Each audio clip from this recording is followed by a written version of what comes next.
오늘 하루 놓치면 안 되는 주요 정치권 이슈들을 짚어보고 분석해보는 시간 평론을 부탁해입니다. 이종근 시사평론가 나오셨습니다. 어서 오세요. 네, 안녕하십니까, 이종근입니다. 네. 오늘 오전에 새로 나온 속보부터 이거 짚어봐야 될 것 같은데요. 네. 이 김건희 특검 이준석 대표를 압수수색했어요. 네, 그렇습니다. 이게 과연 어떤 파장이 있을까요? 일단 압수수색은 필연이었다고 보는데 시기가 우연이었다. 그러니까 무슨 말씀을 드리냐면 압수수색은 이게 명태균 씨 의혹 기억하시죠? 네, 명태균 그렇죠. 씨가 지금 김건희 특검으로부터 지금 수사를 받는 핵심 인물인데 왜 그러냐면 윤석열 대통령 부부가 당선된 직후, 그러니까 직후에 재보궐이 있었어요. 6월 달에. 그렇죠. 그때 지방선거와 재보궐. 거기에 김영삼 전 의원을 의 경남? 공천을 그렇죠. 개입했다. 그런데 그 개입했다는 의혹은 뭐 많은 녹취에서 나오는데 바로 이준석 대표가 그 부분에서 몇 가지의 녹취가 있었던 거예요. 그러니까 5월 10일 날이 취임식 날인데 바로 그 전날에 5월 9일 날 윤석열 대통령 당선인가 그렇죠. 그다음에 명태균 씨가 통화를 하는데 그 직전, 그러니까 아침에 통화를 하는데 몇 시간 전 새벽 12시 한 30분에 이준석 대표와 그다음에 명태균 씨가 통화를 하거든요. 그때 당시에 이준석 대표가 마치 이게 지금 당선인이 김영선 의원 그 지역구를 경선에 붙이려고 한다. 그러니까 큰일 났다. 그러면 그렇죠. 명태균 씨가 바로 몇 시간 후에 통화를 해서 이거 분명히 해달라. 이런 인과관계가 있거든요. 그러니까 그때 이 공천 개입에 이준석 대표가 상당히 개입이 아까 그 연루가 돼 있다라는 그렇죠. 겁니다. 그때 저희가 기억하기로는 아마 공개되기도 했는데 네네. 당시 사무총장 한기호 사무총장이 보낸 문자를 보여주면서 네. 경선이 당선인의 생각이다. 뭐 이런 문자를 보여주기도 했었어요. 맞습니다. 그러니까 그 이전에 녹취도 좀 있어요. 4월 달부터 이준석 대표가 명태균 씨한테 이건 명태균 씨가 강혜경 씨라고 왜 같이 이제 네. 그 명을 받들어서 이제 여론조사를 하고 뭐 했던 사람입니다. 의 통화에서 이렇게 그러니까 문자 같은 데서 이렇게 얘기해요. 이준석 대표가 지금 빨리 여론조사, 그러니까 김영선 씨가 상대당 후보 김지수 후보를 이기는 그런 여론조사를 빨리 만들어서 달라고 한다. 이런 내용들이 있거든요. 그러면 그 5월 9일 날의 문자만이 아니라 상당히 여러 번 이준석 대표와 그런 명태균 씨와 윤석열 대통령 부부 간의 삼각 관계가 있지 않느냐, 이런 추론을 지금 특검이 하고 있는 것 같은데 네. 제가 이건 필연이라고 했잖아요. 어차피 녹취가 있으니까 이준석 대표를 제대로 한번 수사를 해야 된다. 이건 겪어야 될 일이다라고 생각을 하는데 우연이라는 건 하필이면 두 개가 우연히 겹쳤어요. 이준석 대표가 당선이 됐잖아요. 그렇죠. 어저께 당선이 됐고 하루 만에. 바로 반나절 만에 그다음에 윤상현 의원이 같은 혐의로 어제 6시간을 받았죠, 어제 조사를. 계속 조사를 받았어요. 그 바로 다음 날. 그러니까 그러니까요. 이 두 가지가 딱 겹치면서 이게 우연이냐라고 지금 바라보고 있는 거죠. 이준석 대표가 그런데 오늘 오전에 저희 네네. 그 채널 A 라이브에 나와서 그런 표현을 하셨어요. 네. 이게 어제 전당대회가 끝나가지고 당 대표가 이제 새 계획을 말해야 되는 시점인데 현행범도 아닌데 그러게 왜 나를 말이에요. 압수수색하나? 이게 네. 물론 참고인 신분이에요. 네네. 그러니까 소위 지금 뭐 거의 빈집털이를 한 셈인데 네네. 이거 본인은 이미 검찰에다가 한번 다 소명을 했다는 거잖아요. 네네. 그런데 이제 일단 개혁신당 당장 앞으로 과제들이 많죠. 네네. 뭐 지방선거에 대한 뭐 혁신안들도 발표를 할 테고. 네.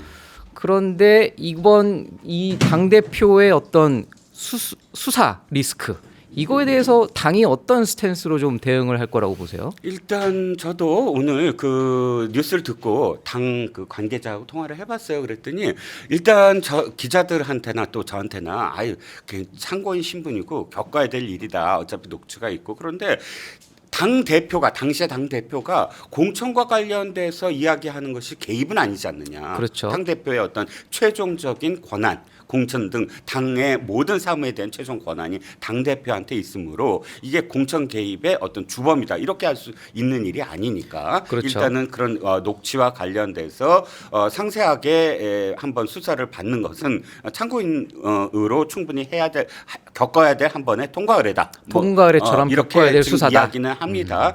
그런데 지금 일부 언론에서는 영장이 참고인이 아니다, 공범이다, 뭐 이렇게 표현하는 언론들도 있어요. 영장에 적시된 내용이. 그리고 실질적으로 보면 이 명태균 씨의 일이 왜 불거졌는지 기억하시죠? 칠부사 사건이에요. 아, 그렇죠. 뉴스토마토에서 특종을 하는데 그게 김영삼 전 의원이 선거에 나가려고 했다가 끝내 탈락해요. 네. 탈락하니까 자신이 김건희 여사와 직접적으로 통화한 내용을 갖고 칠부사에 가서 지금 그 천하람 원내대표하고 그렇죠. 이준석 의원하고 만나서 이거를 내가 비례대표 1번을 주냐 마냐 이 내용을 하려고 했다가 그게 무산이 됐는데 어찌 됐든 그게 특종이 됐잖아. 그렇죠. 보도가 네, 돼서 이게 네. 모든 상황이 다 불거지지 않았습니까? 네. 그 전까지 저도 명태균 씨가 누군지 몰랐습니다. 어. 근데 명태균 씨를 알게 되는 많은 네. 국민들이 알게 되는 계기가 됐죠. 그러다 보면 그것까지 포함을 한다면 수사를 하는 것이 굉장히 많은 내용이 들어갈 수도 있다. 네. 그러니까 명태균 씨의 의지에 따라서 또 상당히 이준석 대표의 신임 대표의 운명이 엇갈릴 수도 있다라는 생각이 듭니다. 그런데 이 특검 수사가 약간 암초를 만난 것 같은 상황도 있는데 네. 물론 지금 특검은 선을 그었어요. 본인들 수사와는 관계 없다고는 했는데 이 최호 전 경기도 의원 오늘 그 돌아가신 채로 발견이 됐는데 숨진 네네. 채로 발견이 됐어요. 네네.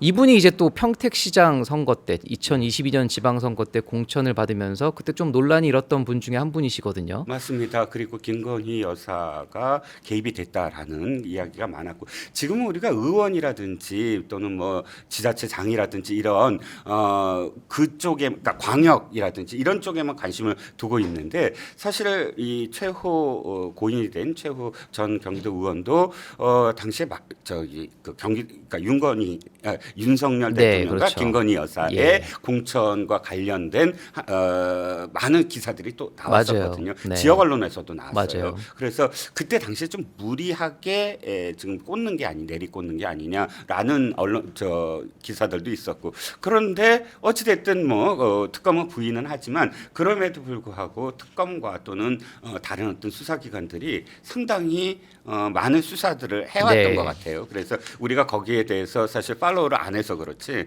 이 기타 여러 가지 어떤 혐의를 두고 물론 지금 구체적인 어떤 기사가 이제 속보로 계속 나와봐야 알겠지만 네. 연관이 없다라고 단언할 수는 없을 것 같아요. 네. 다시 이준석 대표 얘기를 좀 돌아가 보겠습니다. 네네. 그래도 당 대표가 되셨으니까 98.2%. 저는 이 기자 생활하면서 네. 이런 정도의 찬성률은 북한 말고는 본 적이 없었는데 네네. 이 정도의 수치, 이준석 사실상 1인 체제인데 이 의미 어떻게 분석하고 계시나요?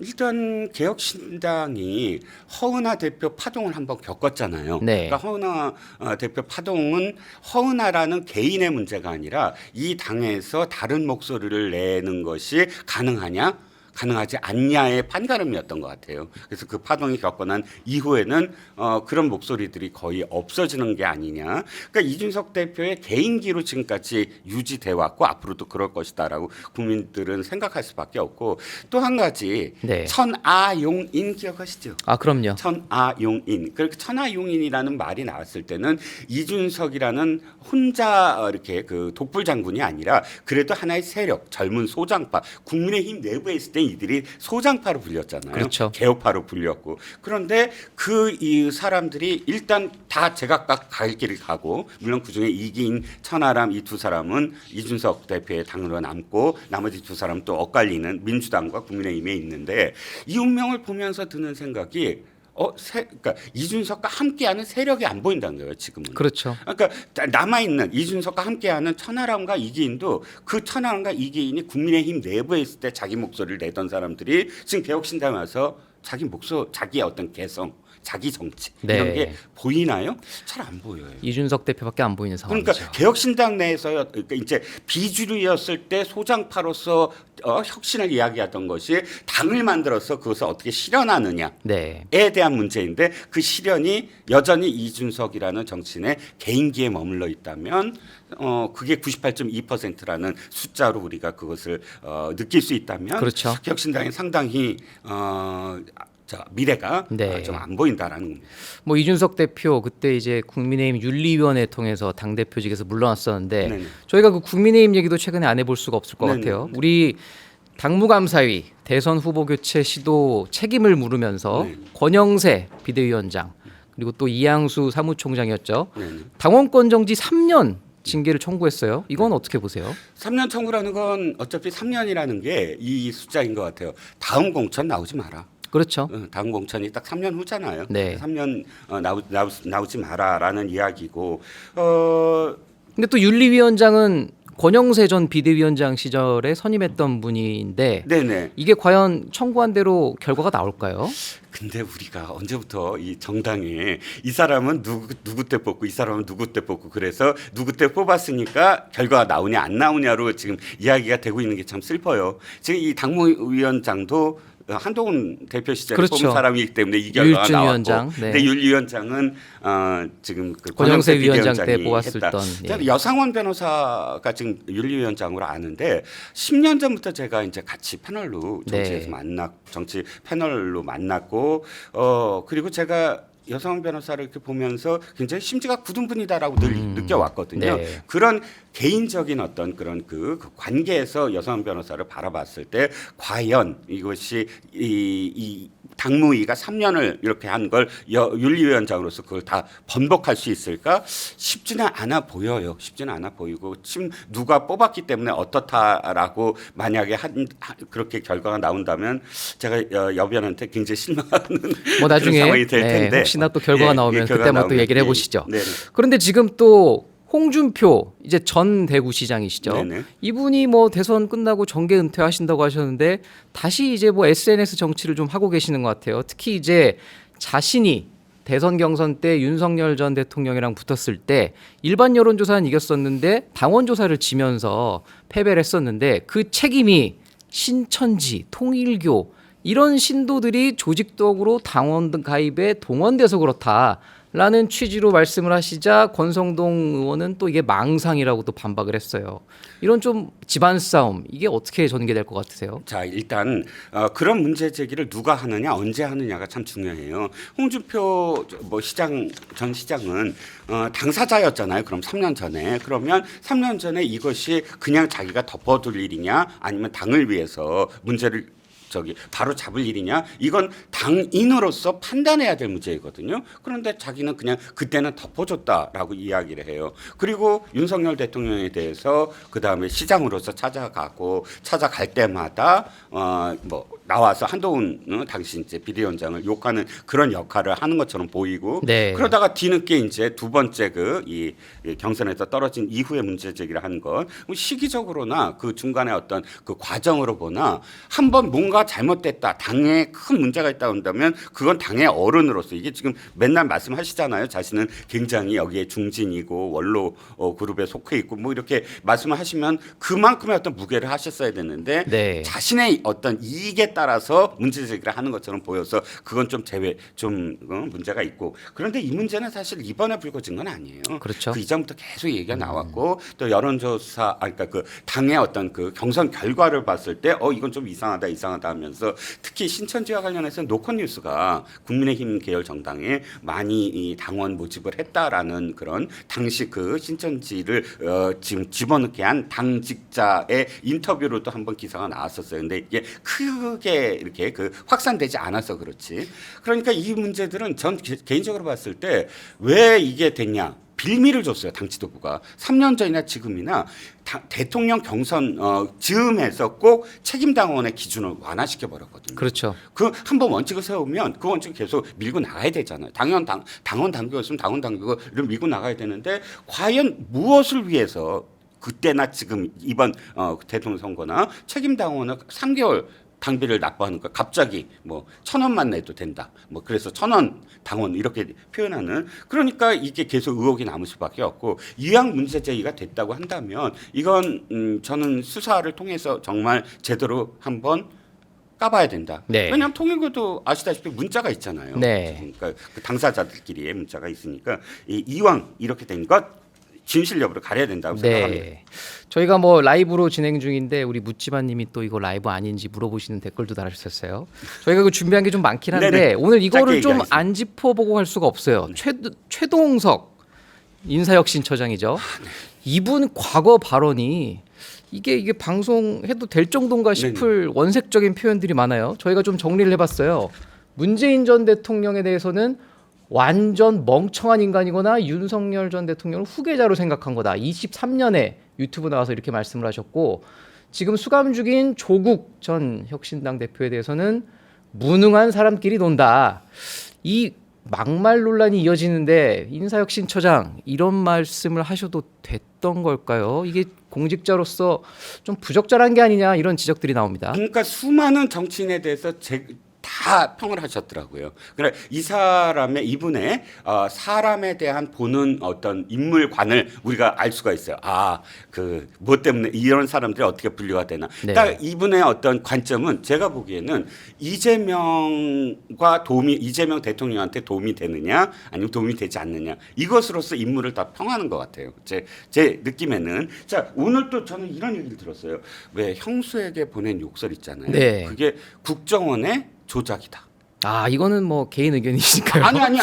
이분이 얘기한 거. 그분이. 제가 얘기한 게 아니라. 네네네. 저는 전혀 아니고요. 네, 깜짝 놀랐어요, 저도 지금. 그렇죠. 네. 저도 이채원석 씨가 이 말씀을 하신 걸 보고 내가 이렇게 얘기를 한다고 하고 제가 봤고요.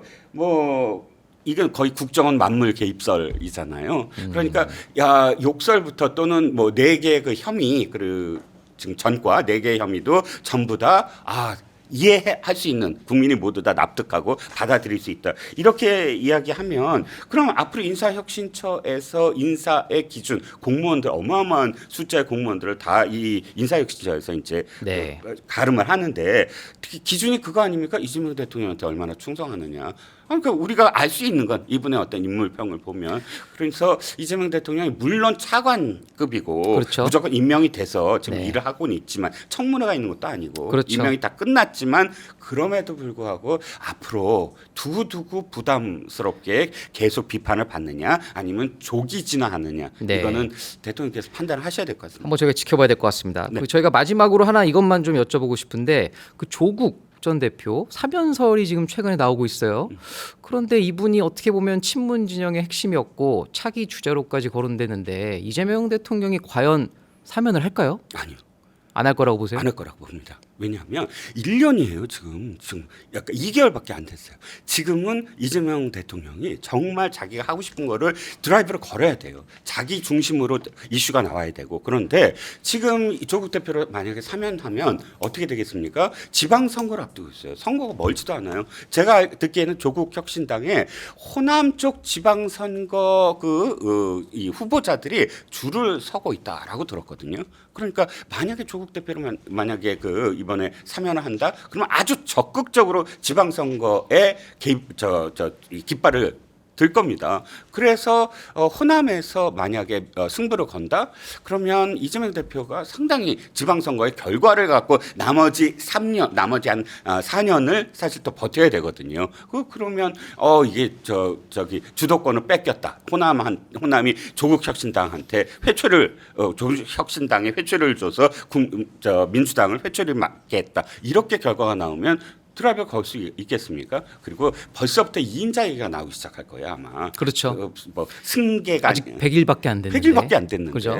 그러면 실제로 지금 4분의 1도 형을 다 경과를 못 했어요. 그러면 그렇죠. 지금 제가 보기에 대통령실에서 바로 우원식 국회의장 면회 이후에 바로 얘기했잖아요.